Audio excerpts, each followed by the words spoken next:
Hello, everybody. Welcome into SportsDay Insider, presented by the Dallas Morning News. I am Kevin Sherrington, joined by my pals Evan Grant and Shawn McFarland. We're having a little baseball roundtable. We've been having a lot of those recently, but it turns out they're playing pretty well. So we're going to talk about that and what they've done so far, and about the home opener this weekend. But before we get to that, we want to cover a couple of other things. First of all, how's everybody's bracket doing? How'd y'all do, boys? I didn't make a bracket. I'm in the women's bracket. Oh, Shawn, come on, man. I was busy in spring training trying to document these Rangers. I would have picked UConn, though. So I feel good about that. So in my fictional bracket in my head, I'm crushing it right now. Well, you were a UConn guy. You covered UConn, so that's a prejudice there. I had the 3 1s and a 2. I had Michigan, Duke, and Arizona, and then Houston. Houston was the number 2. Even at the way that it turned out, you still had 2 1s, a 2, and a 3. So it's not like we have real Cinderellas here. I mean, UConn's getting a lot of love because of the last second shot. Which frankly should never have happened. Caden Boozer tries to make that pass over the top of those two guys. What in the world he's thinking on that, I don't know. Just hold on to the ball, son, and you hold it for another couple of seconds, and the game is over, and you win. But anyway, you'll have to live with that. I'm sorry that kind of thing happens to somebody. I just took UConn in all my brackets, men's, women's, all the brackets. Really? Yeah. You got them in the MLB bracket? No, they haven't had a great baseball player, I don't think, since Mike Olt, former Ranger great. You're leaving Mike out Olt Rangers from UConn? Yeah, you're leaving out Rangers legend Nick Ahmed. That's correct. Ahmed, wow. I mean, Springfield, Massachusetts zone. I don't know. It's not a good look. I think if we went back and compared Mike Olt and Nick Ahmed MLB careers, we probably wouldn't end up with a great player. George Springer was a UConn guy, right? He was. Yep. I think that's right. That's right. Let's go with George Springer. Yeah, that's pretty good. That's pretty good. So real quickly, who you got then for winning it all, and who's in the final? UConn and somebody else. I'm going You guys have really been paying attention. I'll go UConn, Michigan on the men's side. I think I'll take Michigan because they've been beating everyone by 30 since the start of the season. I like that Yaxel Lindenborg kid who's like a 25-year-old. I feel like that plays pretty well when you're going against 18-year-olds. But I don't know. I like this. Yeah. The UConn, this is not the best. I don't think the best team that Dan Hurley's had in his time here. But there's something to be said about a team that's now made 3 Final Fours in a 4-year span and won twice, and probably has the coaching edge on any team in the country. So I'll take UConn, Michigan in the championship, and I'll go Michigan. But I won't be surprised if I'm very wrong. Sucking up to Scott Bell in the old newsroom there. That's my championship game too, Michigan over UConn. I don't even think it's going to be close. Although this is the kind of thing that just sets up an upset, doesn't it? When a team, as you said, has been winning big the entire tournament like Michigan has, they roll into the final and then boom, something happens. And I will say the winning shot for UConn over Duke by Braylon Mullins, that guy has a beautiful shot. And he's going to be a tremendous NBA player, I think. So we'll see. He was just a freshman this year. So I just also want to say very quickly that while, it's great for you to break down all these beautiful shots and all these things, but while that was going on, Shawn and I were covering baseball. We were busy doing our jobs. Watching sports is my job. Yeah, but you weren't writing about it. We were writing about the Rangers. I'll be writing about it eventually. Those things will all come along eventually. Evan, your bitterness does not look good on you. I know you wear it like a cloak, but I would like you to at least shed that a little bit and try to be gracious about what an old man is getting to do here at the end of his life. Well, Instead, I understand that you're at the end of your life, Kevin. And I don't know. It feels like Barry White has inhabited your body. Are you a little under the weather? I'm a little under the weather. I'm having a little allergy here. So, yeah. Debbie's really liking it. She likes the whole Barry White thing. Hello, I'm Kevin Sherrington, ladies and gentlemen, and I'm going to it's a good fine book. tunes for you tonight. All right, let's. We had some other news develop yesterday on a local podcast with the former mayor of Dallas, Mark Cuban, was asked about, I guess, selling if he had any regrets, and he said his regret was not that he sold the team, but who he sold the team to. And then he said he really wouldn't say anything more about it, that other than just that I made a lot of mistakes in this deal. And, I will, the older Mark gets, the more likely he is to admit his mistakes that he was early on here in his tenure in Dallas.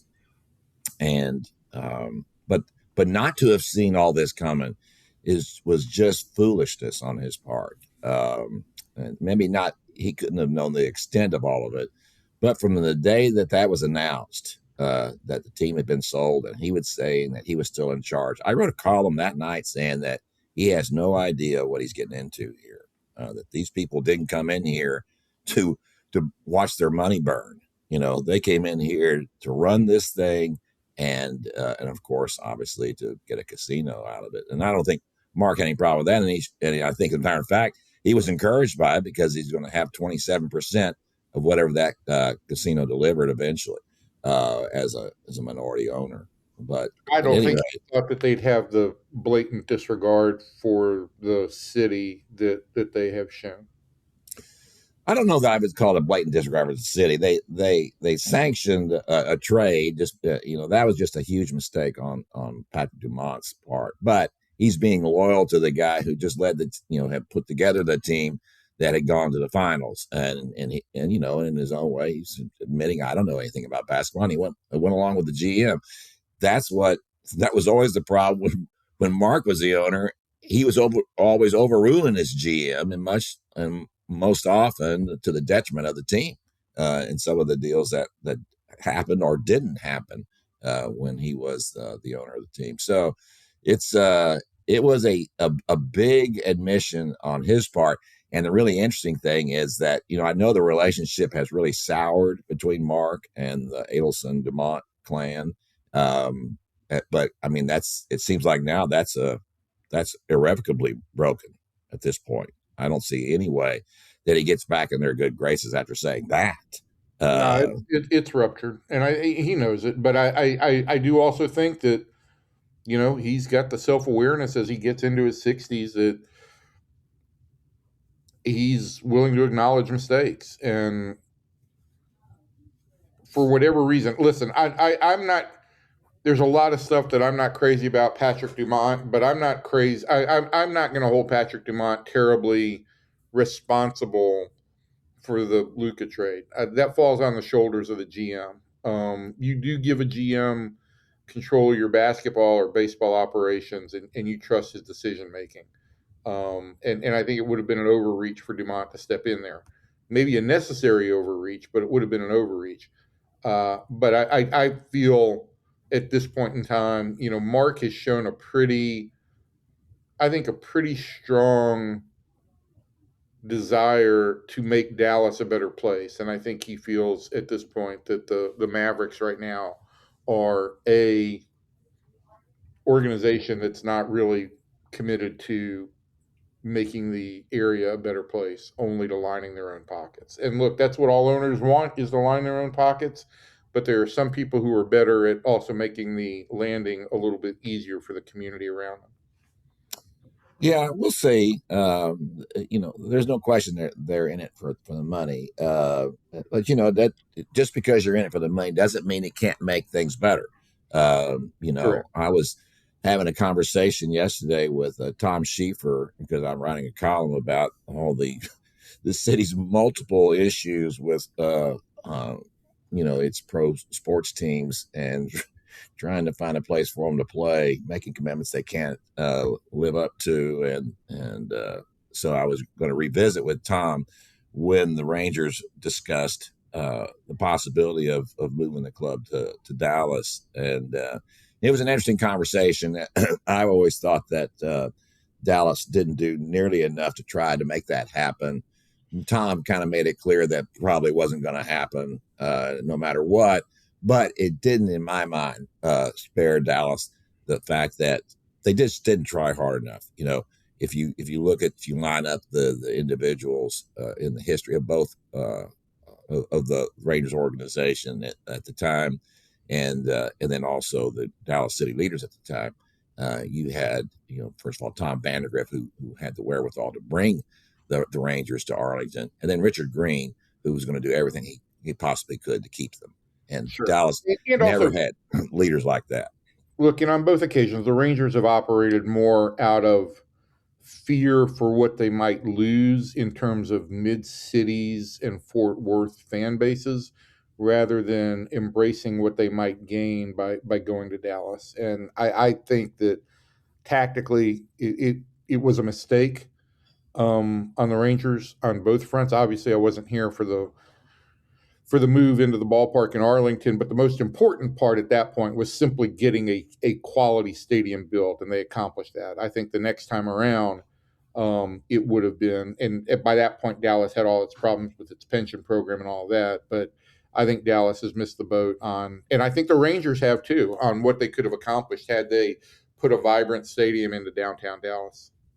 Well, there are all kinds of things that could have happened possibly, but just to go back, and of course I was in charge at the morning news of the trying to keep up with all of that and what the issues were at the time, and it was kind of amazing just to hear what people would say in Dallas over an issue that was that big. I don't think anybody really realized the potential for what it could have been and what that could have done for Dallas to have had ball games 81 nights a year in downtown Dallas, and what that could have meant for Dallas then and now. Think about how that could have grown, because if you look at what happened with American Airlines Center and what that meant for that area around there, and when it went from a toxic waste dump to what it is now. The 40,000 seat retractable roof arena in downtown Dallas, you'd had 81 nights of baseball. You'd have had another 20 nights of college baseball. You'd have any number of concerts that, outpace really arena concerts that are bigger than, that are Jerry World type concerts, and it's attractive to go into Dallas with a 40,000 seat stadium. There's any number of things that the Rangers could have done to increase their market share and their presence, and also build a real, I think a more, I don't want to detract anything from the Rangers fan base, but I also think that, this is, and in a lot of ways, it's a great thing that the Rangers really embrace the whole idea of families. But I do think that more and more teams moving into downtown spaces now are picking up that young adult fan base and making games much more of a club scene, and I think the Rangers did miss out on that to some extent. And I think that there are places where you can do both. You can have that kind of club type atmosphere, but you can also still cater to families. Yeah, well, and it doesn't help either. All right. Well, I was just going to say it doesn't help either that, again, speaking as a young person, obviously I'm not going to these games as a fan, but if I were, how do I get to Arlington if I'm going to be having a few beers? Like I can't drive. It's going to be $100 Uber. But if I'm in a city and I can walk out my apartment and walk to the game or take a $10 Uber, that just does so much for attracting young people. And I think about that with the Stars and Mavericks potentially leaving too. Like you lose that. So it's a bummer. And that's an excellent point, Shawn. And that was the point that, I've always said this about Tom Hicks. We kind of butted heads about a lot of stuff, but I thought he was, right on when he said that, everybody thinks that because you're sitting in the middle of these two cities and in a pretty large city yourself, that, oh, well, that way you're getting access for all your fans. And he said, listen, most of our season ticket base is either in Dallas or in Collin County. And so those people are having to drive a long way to get to these games, and especially the ones from Collin County. And that was his primary move for moving his AA team from Tulsa to Frisco and building that stadium there. He said, so I was just trying to service all those baseball fans who just want to go to a baseball game. They don't, if it's not the big league, that's all right. And I thought of all the things that Tom did, that was the pure genius, was to do that, to recognize that and make that move. So, yes, Shawn, to your point, that's exactly the thing. Plus, you got to think about the walk up. If you're downtown and you're working downtown and it's 5:00 and somebody says, hey, let's go over to the Rangers game tonight, and you leave your car in the garage and you walk over there. How much of that do they get? Yeah, it's all a great question. It is all a great question. But the bottom line is, if you put a winning product on the field, you're going to draw. The Orioles have a great facility in downtown, and it remains a gem, and they drew 11,000 last night. So the question still comes down to, what are you going to do to win? And I think that's a great place to jump off on what the Rangers are at to start this season. That just real quickly, 11,000, what's that all about? Yeah. It's a Monday night. The Rangers are never the biggest draw. They're certainly not the world champions. The weather had been dicey here, though it was really nice last night. And the Orioles are coming off a bad season. But it was a little bit shocking for me to see only 11,000. I will say this, Kevin, right? The Orioles opened at home, and so they were home all opening weekend. And they drew big crowds over that weekend, but it's school night, early in the season. All of those things, I think, factored into it. But okay. Still, it's a baseball town. If you win, I'm in Baltimore right now. In this town, if you win, that stadium is packed on March 30th, one way or another. Well, it is, but it's also a baseball town. Like, I would put it. It's not St. Louis, but I would put it in the top 10 of baseball towns, wouldn't you?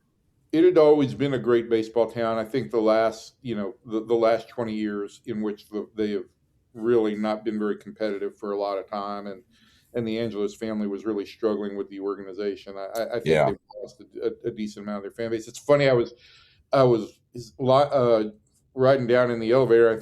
I don't know what the context of this conversation was, but a couple of stadium workers last night were in the elevator with me riding down from the press level. And I kind of get the context.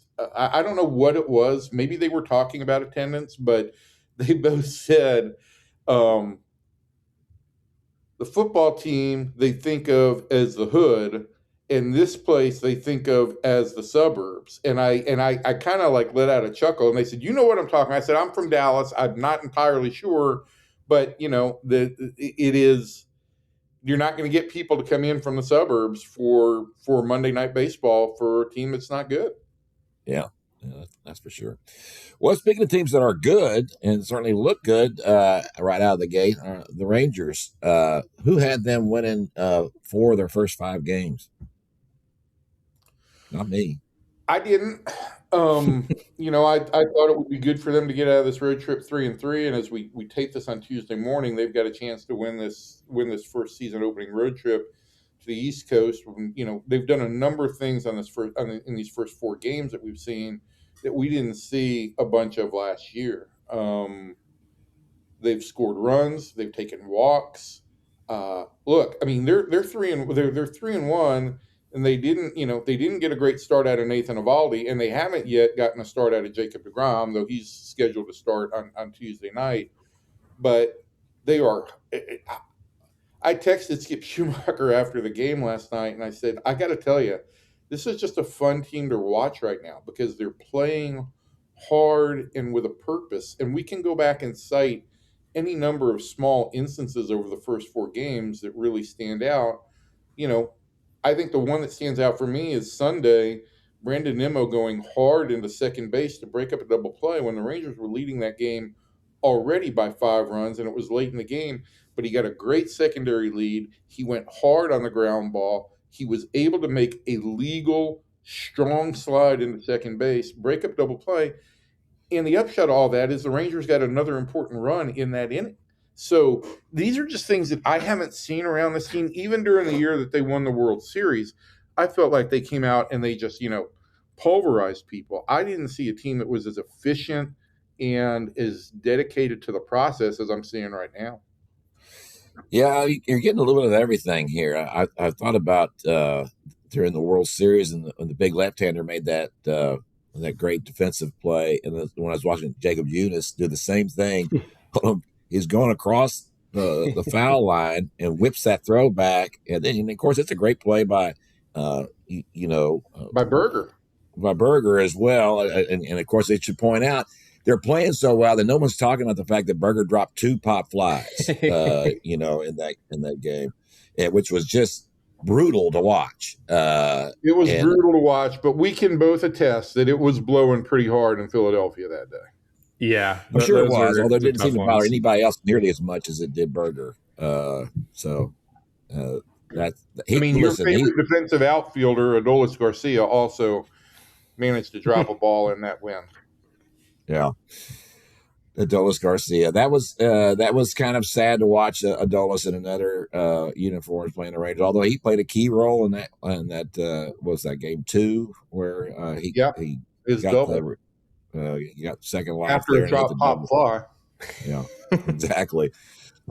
So, what impressed you the most, though? Was it their ability to put up runs early and get ahead? Was it the starting pitching? It surely wasn't the back end of the bullpen. Well, are you saying you didn't have Tyler Alexander in the closer pool? No, my gosh, he's just flipping frisbees up there. I mean, that is not what I'm thinking of. Plus, how old is he? 2 for 2, Kevin. He's 2 for 2. How old is he anyway? He looks like he's 64. I mean, how old is the man? He's in his early 30s. Early 30s. Yeah. Oh my gosh. Salt Lake Carroll's own. This is the most mild closer in baseball history. Oh my gosh. If they continue to play this way, and obviously it's too soon to make a move now, but if they continue to play this well, Ray Davis has got to open up his wallet and let them go after a closer. Now, I guess my issue for you, let's talk about that, the back of the bullpen first, because there's just so much you can do here, and it was taxed because Latz had to start and all that, and we get it that there were some problems in that first series, but they got to get somebody. My question is, what do you dangle in front of someone? Is it a deal where you make a trade where you agree to take on the whole contract of somebody that's unattractive to another? Because what can you offer them in the way of material? Listen, I 4 games into the season, a week into the season, I know where you're going. It's too late to talk about that and too early to talk about that because you missed the bus when guys were out there, right? You missed the bus when you could just do what you needed to do to get a closer. And now you're going to have to wait to see what teams really get off to a bad start. And I just don't know. Shawn can probably address this better than I can, given the fact that he kind of did the top 30 list for us. But I don't know what the Rangers have to dangle out there right now. Their top prospect is out for most of the season. Scarborough Green, their number 2 prospect, is, coming back from skin cancer and is still 6 weeks away from pitching. Caden Scarborough. What's that? You said Scarborough Green. I always do that. Ranger legend Scarborough Green. God, I'm so old. But Caden Scarborough. And so I don't know what kind of package they'd be able to dangle out there right now. Yeah, I mean, that's... Well, I think that's something we ran into the deadline last year is there's such a gap between Sebastian Walcott and even if you want to put Scarborough in that conversation for their premier prospects, there's such a gap between them and the next tier that there's so little to play with. They don't have, a couple fringe top 100 guys to deal. Like I look at the Montgomery trade a few years ago, right? You had Thomas Segisi and, Tekoa Roby that were like, fringe top 100 guys that you could comfortably trade to make your team better. They don't have that tier of prospect right now, at least not yet. I mean, they have guys who are interesting guys that can develop into that, but it's just so thin in that second tier of prospects right now to go get a meaningful Well, that's the other thing, arm. right, Shawn? I mean, like, you've got all those guys. I know Isaac Tiger was down during most of spring and Mark Church was down for much of spring, but you really need some of those, like, pitching prospects to take huge steps this year to either give you an internal option or give you some kind of trade collateral. But right now they don't have much of that. And that's why I advocated for, going after a short-term deal for somebody like Pete Fairbanks in the offseason. And it's why Kyle Fairbanks. Who? Kyle Fairbanks. Pete Fairbanks. Pete Fairbanks. Okay. I think you said Keith. I couldn't tell what you were saying. I'm sorry. Pete Fairbanks. I'm just going to hear and kind of chip away at all the names you say. Or I think the guy that since I actually took the exercise seriously, Kevin, when we had to do our predictions in the paper and like listed an actual trade, I suggested that the Rangers might be able to go out and get Shawn Armstrong back at the deadline. And I know he's not an overpowering guy, but boy, he's good against right-handers, and he was really glue in that bullpen last year. And that's the kind of guy that, if a Cleveland team kind of bottoms out this year, that's the kind of guy who might be available fairly early for not a huge price. So my problem with all this is that you can talk about waiting and waiting and waiting, but if you blow enough games here early and screw yourself in the first 25 games of the season, well, then you waited too long. I think they need to be able to they need to be looking right now, and I'm not sure that's going to develop into anything right away. And I'm sure that Chris Young he's always active in those kind of issues. But the worst thing that can happen is for fans to be watching this team play so well for 8 innings, only to cough it up in the 9th. There's nothing more demoralizing than that. Well, that is all true, and they did do that in the 9th inning, but they rallied back in the 10th in Philadelphia. And last night, given the save situation, Tyler Alexander, even though it's not overpowering stuff, he got the job done quickly and rather uneventfully. So yeah, but all right, let's move over and talk about the starting pitching now. So, for once you understand that, as we're taping this on Tuesday, wait, I don't think you started to ask a question earlier, and I think it's important that Shawn and I both weigh in on this, and that was like, what's impressed us most so far. Okay. And Shawn, what has impressed you most so far? I think just the quality of at bats, right? In that Philadelphia series, I think they averaged something like 4.1 pitches per plate appearance, which would have led baseball last year. Again, small sample size, but you're going against 3 really good pitchers in Sanchez, Nola, and Luzardo. I don't think there's a team in baseball that would have hit Sanchez on opening day. He was that good. So you can put that aside, but they had good quality at bats against Nola and Luzardo. They got to them early. The top of that lineup set a tone. And I know, Evan, you wrote about this. So you can probably talk more about this, but I've been really kind of taken aback in the last week by the number of players I've talked to who kind of unprompted have brought up Brandon Nimmo as a guy who has completely set the tone at the top of that lineup. It was the final exhibition, and I asked Jock Peterson just what he saw from the offense in spring and what looks different. And he said, I just think having Nimmo has made a huge impact. A guy who's going to battle in that first at-bat of the game or in that leadoff position. Jake Berger brought it up again, I think maybe it was Saturday night, about the impact he's had in having a guy that they didn't have last year who was going to go up there and fight. I think that bleeds through the rest of the lineup. And I think we've seen that the first 4 games is they're just more competitive at-bats than we really saw all of last year. Yeah, the at-bats have been really good. And the thing I was going to single out was Brandon Nimmo, because he's had great at-bats.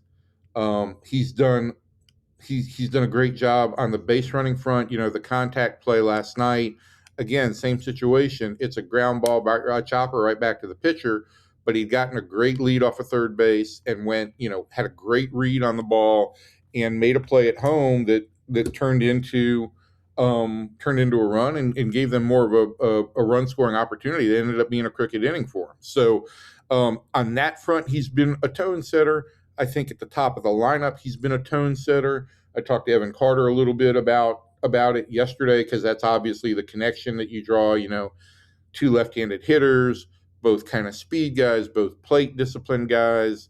And I also said, Evan, I'm not trying to make you, Brandon Nimmo's puppy dog here, but what have you learned? And the one thing that I do think stands out in all of this is, we can talk about the clubhouse dynamics all we want last year, but in the pitching staff, you had two guys who were really, really dialed in on helping teammates. And one was a guy who's a tactician, and Nathan Eovaldi, and very detailed. One is Jacob deGrom, who's very simple in his messaging. I think now you've got a guy in Brandon Nimmo who is that kind of Eovaldi guy for a lot of these hitters, and I think they have responded to it. Only other stat that I would bring up on Nimmo was, over that first weekend, he chased 5 pitches, 18.5% chase rate. And all 5 pitches were 2-strike pitches, the one time where the chase is advisable.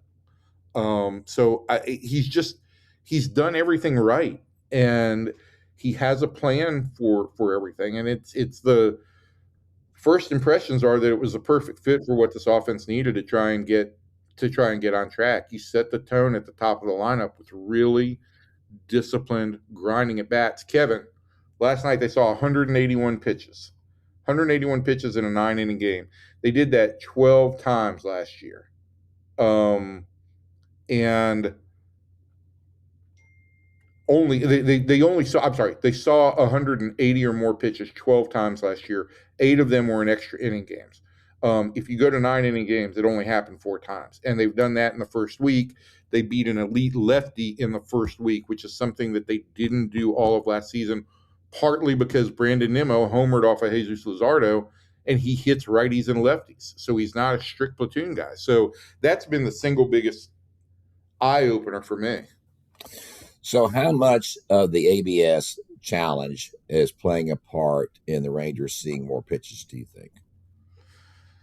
I don't know that it's played a big part in them seeing more pitches. I think the Rangers I think it kind of dovetails a little bit with their team philosophy right now, which is to be very team-centric. And I think it's led to some guys being a little bit restrained when it comes to making challenges, hitters to making challenges. There was an instance on Saturday where Evan Carter made a challenge that was, falls in the quote unquote selfish category. 2 outs, nobody on. What was it, first pitch, Shawn, or was it a 1-1? It wasn't first pitch. I think it was for a second. It might have been a 1-1. I think you're right. It was a 1-1. Yeah. And last night in the ninth inning last night, with 2 on and 2 outs, he gets an 0-0 pitch that is out of the zone, and he doesn't challenge it, even though it's called a strike. And I think that's an example right there that, even though that is more of a high leverage situation, he might be a little bit timid right now, because he was, they did talk to him about let's be wise and understand the situations. And Skip Schumacher has been very upfront with us about, and Shawn had asked him this stuff on Sunday, just about how they're approaching this. And Shawn, he had told you that it's a learning experience for all of them. Yeah, it's we're 4 games in now. It's still a learning experience. I think, to your point, Evan, Skip kind of brought up, he's like, we have a lot of good guys on this team who might not want to be the one that burns it. Do you want to be the guy who burns a challenge in the 5th or 6th inning when we need to save them for later? And I think Skip was pretty upfront about that Evan Carter, without saying his name or throwing him under the bus, that, it's probably one that we'd like to save for later in the game. But I think it's still early. Guys are figuring out how to use it. They didn't, if you look at the totality of baseball in the spring, they were on the kind of that bottom quarter of teams that used it. They weren't using it a ton in the spring. I think it's going to be still a few more weeks to get a real system down, kind of how they want to use it. Every team is going through that in terms of figuring out the best way to use it.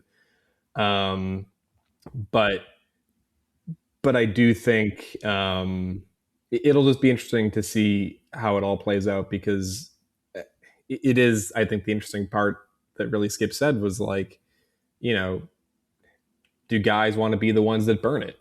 Because they do have good guys who are taking team-oriented at-bats. But they're not doing it.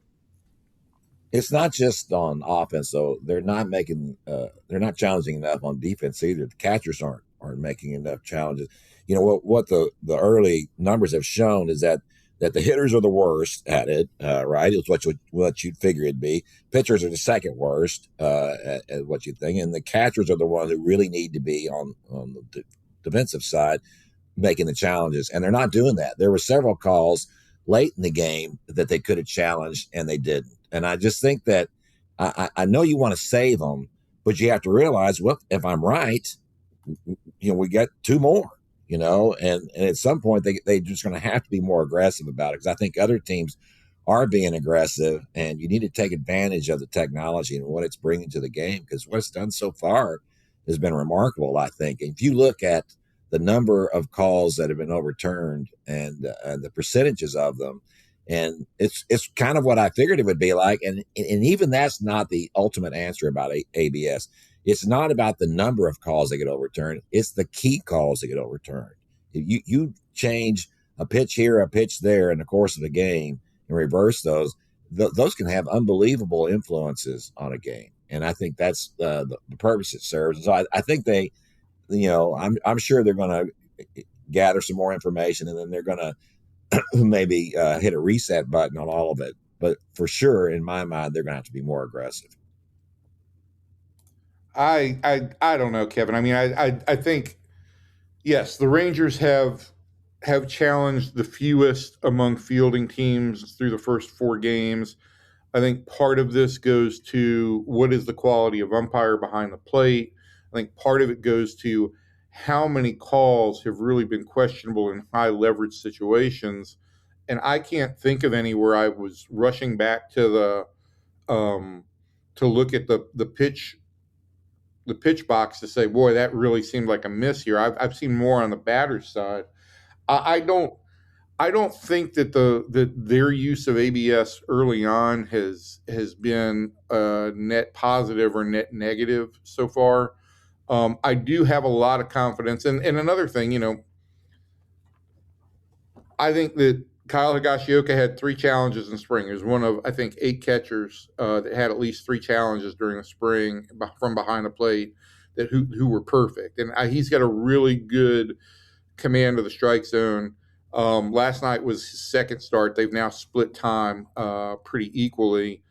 But I think you'll see Kyle Higashioka challenging more. But, again, I mean, I haven't had a chance to just go back and look at strike percentages. I think the Rangers are filling up the zone pretty good. They're not walking, at least the starters aren't walking a ton of hitters.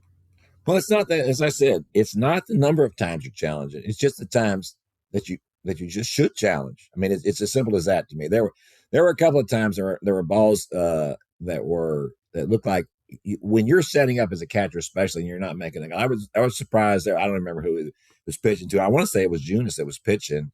And it was a ball up in the inside upper corner, and it was a strike, and it was called a ball. And to me, that should just be an automatic. If you're the catcher, you know that. I know that's a strike, and I think you got to challenge that. But we'll see going forward. I mean, I think you're. I mean, I just think you're speaking in absolutes about something that we don't have any real feel for yet. All I can go back and look at is Junis has thrown 30 pitches in 3 innings. He's been as effective and efficient as anybody. And I don't know how many leverage situations there were in which there was a questionable call on him. But I do expect the Rangers, they haven't had CB Buckner yet. So when they get CB Buckner, we'll be on the lookout for a challenge show. The challenge, what's the right word? I'm looking for something that's alliterative here. That's all right. Nice try. All right, let's see if there's anything else that we need to talk about. So let's talk about this week and the rest of this week. Of course, they've got the Orioles here, and then they'll come back home for the home opener this weekend. Everybody will be out there for that. That's for sure. Kevin will be up in the press box, Shawn, telling us which pitches he should be challenged. Yeah, I think you should. I think after the game, you should walk down and with a list and just tell Skip, pitch 79. You screwed up on the challenges. 88. I think when you're dead last, that maybe that says you should be a little more aggressive. I don't know. You know what would be good? I honestly, what would be good on Baseball Savant, and they do this. I think I need to go check there's a different umpire portal that's not officially run by MLB, but I'd like to go back and see, like, if you could do this per team, how many teams have had how many missed calls against them. I don't know that the ABS challenge system isn't going to show that. It's only going to show challenges, but I'm wondering how many missed calls the Rangers have had against them, percentage-wise, versus other teams. I mean, it obviously stood out with the C.B. Buckner game. There have been a couple other games where it stood out. And I don't think the Phillies challenged a ton in that first series either. So maybe it was just, circumstances, but it's certainly worth watching as this first month goes on. Just remember, look, last season, the first weekend of the year, everybody was talking about how torpedo bats were going to change baseball. And by the end of the year, the only time we were talking about a torpedo was when the U.S. was sinking an Iranian ship. Oh, nice. Nice shot there. Okay, so is there anything else we need to cover here before we get out? I think next week's going to be an important week for the Rangers too. They've got Seattle coming in. Seattle's caused them more problems than any team in baseball the last couple of years. And over a 2-week span, they've got 7 games against the Mariners. That's a really early chance to let the AL West know we're here and we mean business. The Rangers first 9 games are against teams not in their division, so it'll be their first games against teams in the division. And like we said, the Rangers' numbers in Seattle, where they go the week after, are terrible the last 4 years. The Rangers' numbers against the Mariners overall have been really poor. So I'm looking forward to how that series shakes out. I think for me, we're only going to get one home series before they head back on the road. But I guess this first month, it'll be interesting to watch how they hit at home. Obviously, that was such a detriment last year, was the park effect and what that looked like. And, does this offense look as potent on the road does this offense look as potent at home as it has on the road? And just what's that going to look like? Because that was such a killer for them, was they just weren't as good of an offense at home as they were on the road last year. So we'll only have 3 games against the Reds to kind of see that. So tiny sample size initially, but I think from a bigger picture, first month standpoint, that'll be worth watching. We've got the Mariners coming in too. So we've got 6 games before you head to LA for that. See, I'm already thinking ahead to LA. I'm not thinking about home. It's all good. My head's in California. The only thing I challenge you on anything is, again, they've just taken more walks than they did, and walks are park neutral, and so you're creating more traffic. And what they're able to do on the base pass, I think they're going to squeeze more runs, even if they're not hitting more homers per se at Globe Life Field. Though I'd like to see, with another left-handed hitter in the lineup in Nimmo, I'd like to think that they could take advantage of right field a little bit more. I'd like to say, before we get out of here, we hadn't even mentioned Andrew McCutchen, who's been a revelation for the Rangers and has played great, and it still looks really good. He's made an impact in the game. I'm wondering at this point, does Jock Peterson already have to worry about keeping his job as a DH? Yes. I mean, I think, although let me say this, I think Jock's at bats have been pretty good. I know the results haven't been quite there, but he had a nice sac fly yesterday to optimize that first inning. He's had a walk. But yeah, I think, look, the Rangers are going to want to see performance, and he's a guy who's on the last year of his contract, and they kept Mark Canha on a minor league deal, and he's out in Arizona staying ready. And so I think you put everything together, and I think the Rangers aren't yet convinced that Jock is in a position where he's going to significantly bounce back. So I think that watch is there. But I think if there's anybody who should be right now sweating a little bit more, it's Josh Young, because his at-bats have simply not been good. He's gotten 2 balls in the air in the first 4 games.